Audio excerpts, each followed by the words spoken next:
ভারতের communist party মার্ক্সবাদী রাজ্য কমিটির তরফ থেকে সবাইকে শুভেচ্ছা জানাচ্ছি। আজকে আপনাদেরকে আহ্বান করা হয়েছে গতকাল ত্রিস্তর পঞ্চায়েত নির্বাচনের যে ফলাফল হয়েছে, এই ফলাফল সারাদিন ব্যাপী যে গণনা, এটার যে গণনাতে যে চিত্র বেরিয়েছে এবং যে ঘটনাগুলি হয়েছে সে সম্পর্কে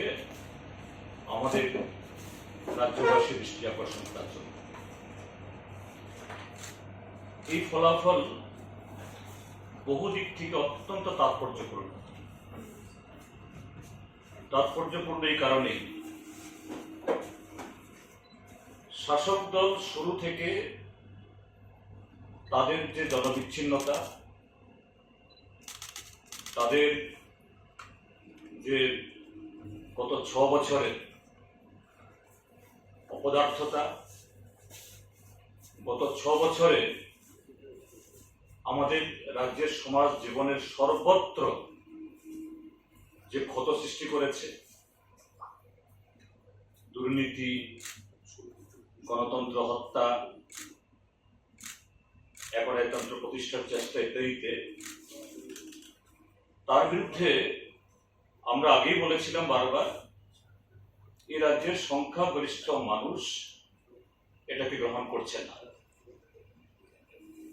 আমরা যদি গতকালের ফলাফল আমরা দেখি, 71% আসলে তো তারা জবরদখল করেই নিয়ে গেছে।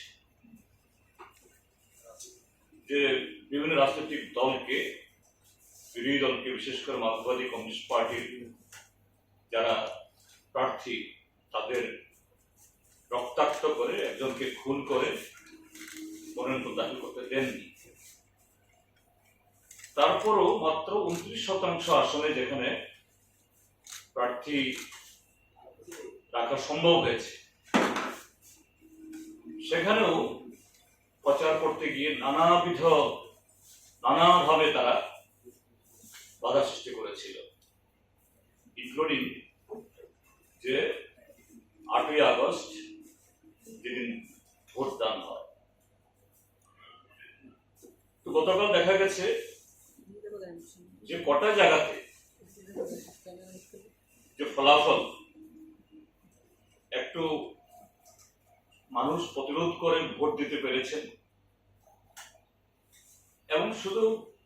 ভোট দেওয়া না, যে কটা ভোট গণনা কেন্দ্রে একটু সুষ্ঠুভাবে গণনা সম্পন্ন করা গেছে, সর্বত্র শাসক দলের যে হুহারা হার রয়েছে। অবশ্যই এই ক্ষেত্রেতে কৈলাসহরের চন্দ্রীপুর ব্লকের ভোটারদেরকে ভূয়সী প্রশংসা করতে হয়, এবং এটা শুধু চন্দ্রীপুর না, কদমতলা, ওদিকে যুবরাজনগর, তারপর এই কালাছড়া, আমবাসা এবং আরো অন্যত্রও দেখা গেছে কাঠালিয়া, যে ফার্স্ট রাউন্ডে প্রায় সর্বত্র, এমনকি যেখানে আমাদের কাউন্টিং এজেন্টদেরকে গতকালও ঢুকতে দেওয়া হয়, সেখানেও রিপোর্ট হলো একতরফাভাবে বললেও যে এখানে বিরোধীরা এগিয়ে।